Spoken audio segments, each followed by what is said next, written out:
We're here in Munich, and with us today is the brand new Audi Q6 e-tron. Now this is a very, very important car for Audi, not just because it's brand new, but because it's the first Audi to be built on PPE, is a new platform which will underpin a whole host of Audi. So today you're going to see a lot of what the platform promises in terms of its packaging potential and of course all of the tech specs.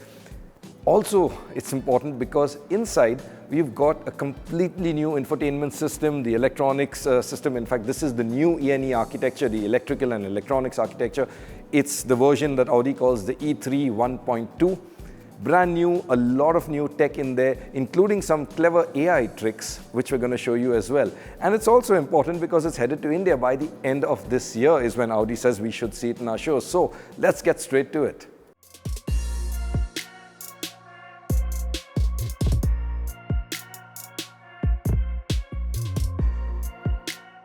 So at the front, as you can see here, it is typically Audi. You've got that trapezoidal grille, but it's sealed off. A large portion of it is kind of sealed off. In fact, most of the air intake is from the bumper area down here below.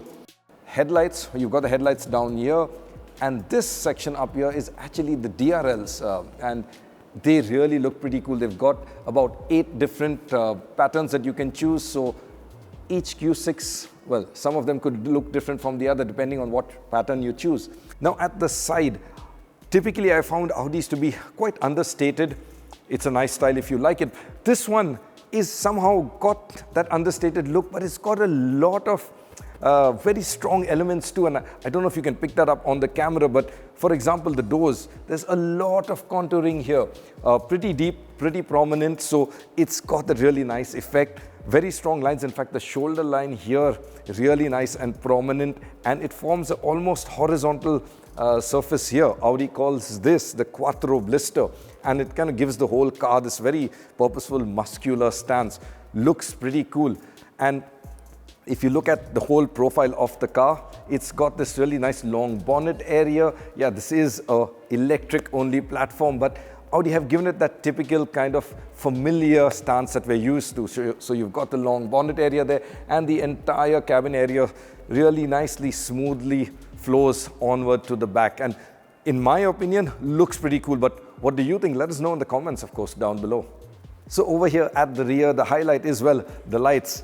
This continuous light bar isn't something new, but what is new is if you look very closely here, these are OLED panels.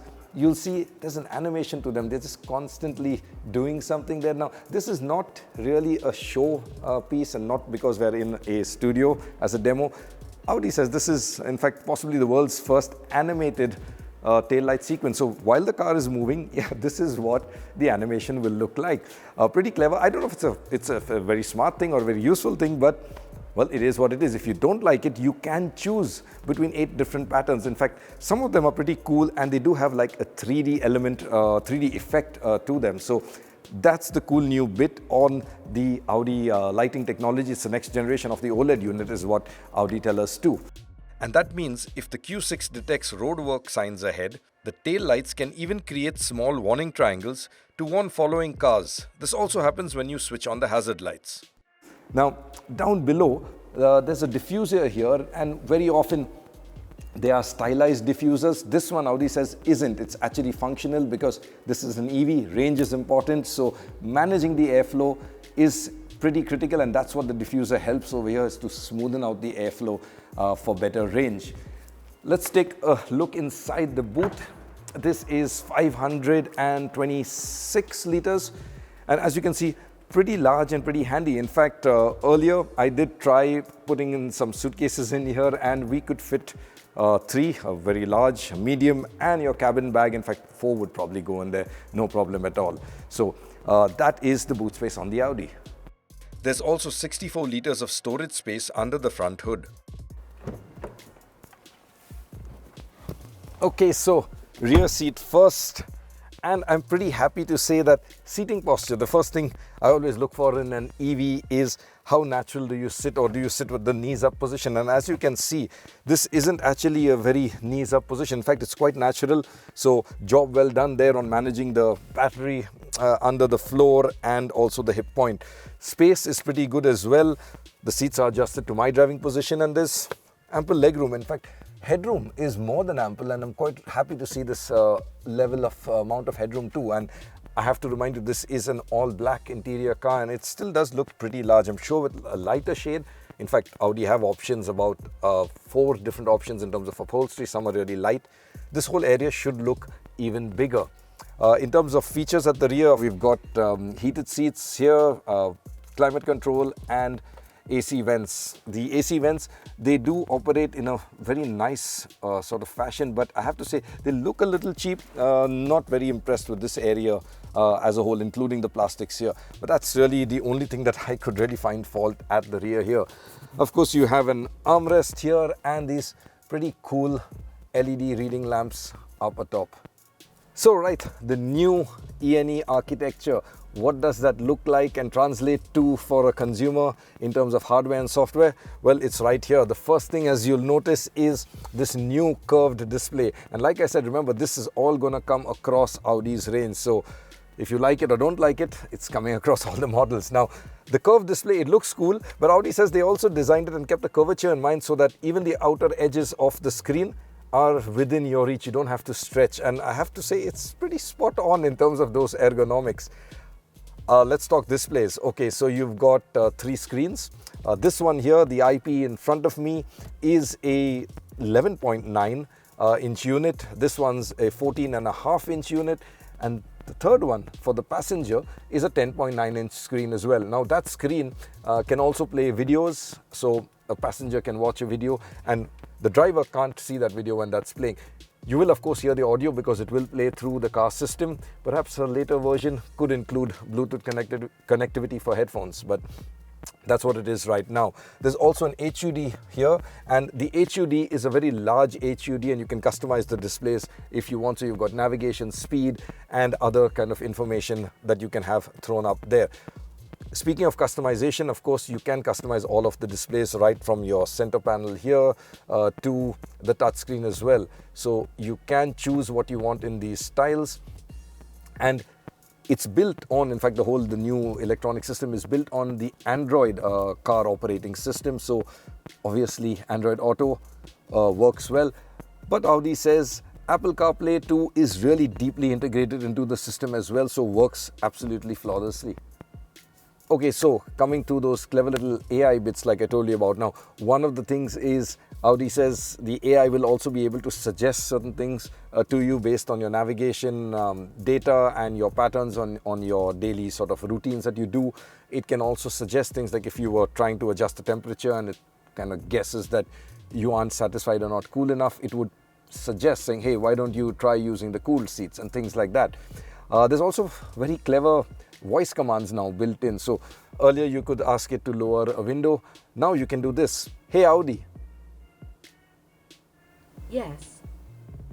Lower my window halfway. Okay, I'll open the window halfway. There you go. Okay, so controls now, and what's new is that the steering, for example, it's now touch surfaces, and frankly I don't like that. I really like buttons because you know exactly where you are. There is a little guide and indentation here to help and sort of alleviate that problem, but I just think buttons would have been better. In any case, this is what they are. This unit or this kind of unit, a touch surface unit, is also down here for things like the mirror control, locking and unlocking the doors, seat memory. So you press down on that panel area and then you adjust things like that. Thankfully, there are buttons for the power windows. Onto the center console. Now over here you do have the start stop button, volume control knob, which is really handy. I really like this. I would have liked AC physical controls too. That's embedded into the touch screen, unfortunately, but yes, at least you've got the radio controls here. Hazard warning, which is now a light here, and of course the drive select, which is also a button. So physical buttons there. The drive select, the cool little lever that you had with the palm rest, I used to really like that of Audi's. That's gone. There's a toggle switch here, so you can toggle between, you know, the drive modes. We aren't driving right now, so I'm going to have to quickly get back to park mode.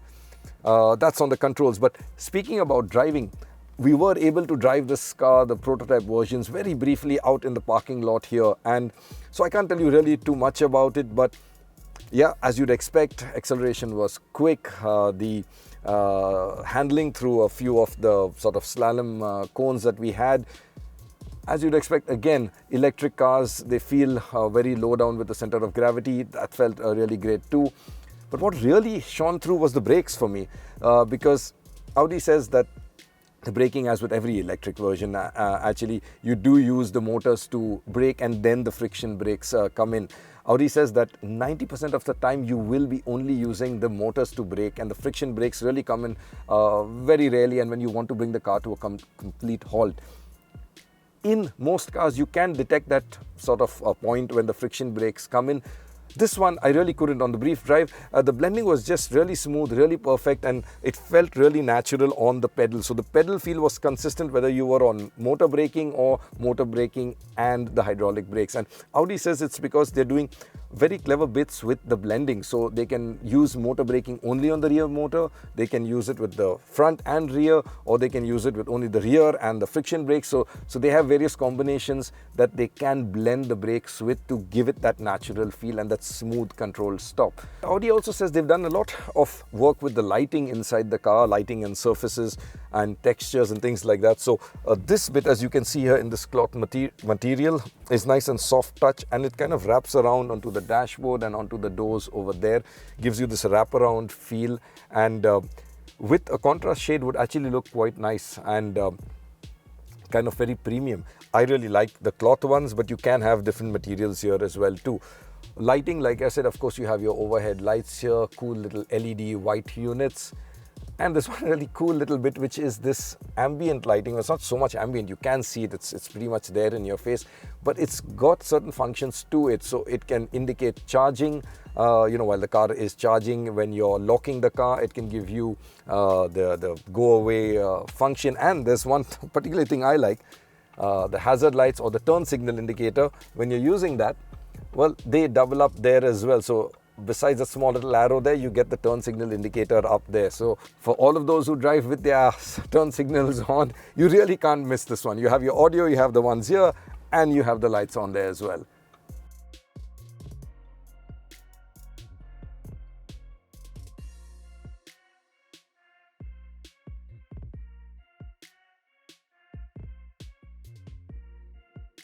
So that is the Q6 e-tron. Now, specifications, what are they like?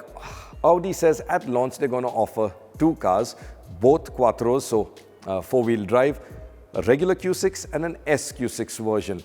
Now, in terms of specifications on them, let me get my cheat sheet here, because yeah, there are a lot of numbers. So power, 387 horsepower on the regular Q6, 517 on the SQ8. What does that do in terms of acceleration? 4.3 seconds to 100 for the S version and 5.9 seconds for the regular car. Range, now remember, both are powered by the same battery, a 100 kilowatt hour battery.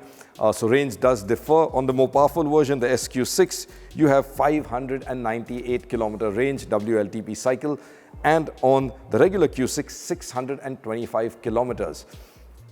Charging time, 10 to 80% in about 20 minutes, or 21 to be precise, and a maximum charge speed is 270 kilowatt hour. So that really is the specs of the Q6. In terms of expected price and when will it arrive in India, by the end of this year, possibly maybe early next year is when Audi says it would hit our shows, and you can expect it somewhere around the 70 to 80 lakh price bracket.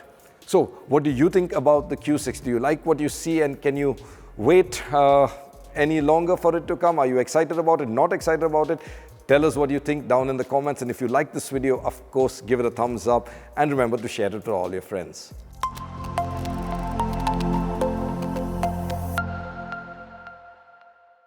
Hey Audi. Hey Audi, Hi, how can I help you? could you please lower my window halfway down? I'm afraid I can't help you with that. Whenever the camera rolls, it never works.